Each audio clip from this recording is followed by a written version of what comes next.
ایک دفعہ نا حضرت ابو بکر صدیق اور جناب عمر فاروق کی نا کسی بات میں شکر رنجی ہو گئی، اختلاف رائے ہو گیا، تو جناب عمر ذرا ڈاڈی طبیعت کے بندے تھے، ڈانٹ دیا ابو بکر صدیق کو۔ تو صدیق اکبر نرم بندے تھے، ماڑے دا کی کام محمد نس جانا یا رونا، تو وہ گا کے نا تو پہلے گھر روئے، پھر حضور کے پاس چلے گئے۔ جناب عمر کہتے مجھے بھی خیال آیا کہ یار یہ مجھے نہیں کرنا چاہیے تھا۔ تھوڑی دیر کے بعد اچھے لوگ جو ہوتے ہیں ان کا غصہ جلدی اتر جاتا ہے۔ کہتے میں نے جا کے جناب صدیق اکبر کے دروازے پہ دستک دی تو پتہ چلا وہ تو گھر ہی نہیں۔ میں سمجھ گیا، میں ڈر گیا، میری ٹانگیں کانپنے لگی۔ کیوں ڈر رہے ہو عمر؟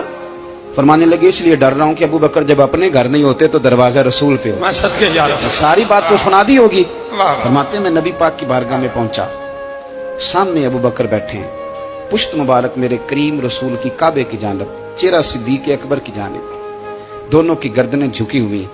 جناب عمر پاک فرماتے ہیں کہ میں بیٹھا تھا اور سوچ رہا تھا، سلام لی، جواب ملا، پر گردنیں نہیں اٹھائیں دونوں نے، مقدس گردنیں جھکی رہی۔ میں سوچ رہا تھا کہ اب حضور مجھے ڈانٹیں گے تو میں صدیق کے پیر پکڑوں گا، میں علی کو سفارشی بناؤں گا، میں منت کروں گا، لیکن کوئی بولے تو بات بنے نا۔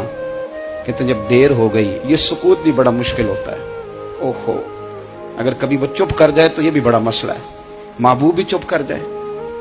کہتے میں بڑا پریشان ہوا، جب میرا کلیجہ منہ کو آیا نا تو جناب عمر کہتے میں بولنے لگا تو آنسو میرے پہلے نکل گئے۔ اللہ اکبر۔ کہ میں نے رو کے کہا سونیا بھول گیا تھا، میں گیا تھا ابو بکر کے گھر معافی مانگنے، پر یہ یہاں آ گئے۔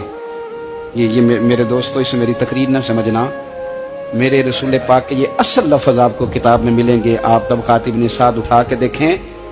جناب عمر کہتے ہیں میں نے عرض کی حضور میں نے غلطی سمجھ لی تھی، میں گیا تھا ابو بکر کے گھر، حضور میں بھول گیا تھا۔ فرماتے ہیں نبی پاک نے جب گردن مبارک اٹھائی تو حضور کی داڑھی آنسوؤں سے بھری ہوئی، اور لفظ کیا تھے؟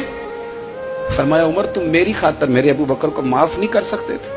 آپ بات کو سمجھیں، یہ نہیں فرمایا ابو بکر نے غلطی نہیں کی،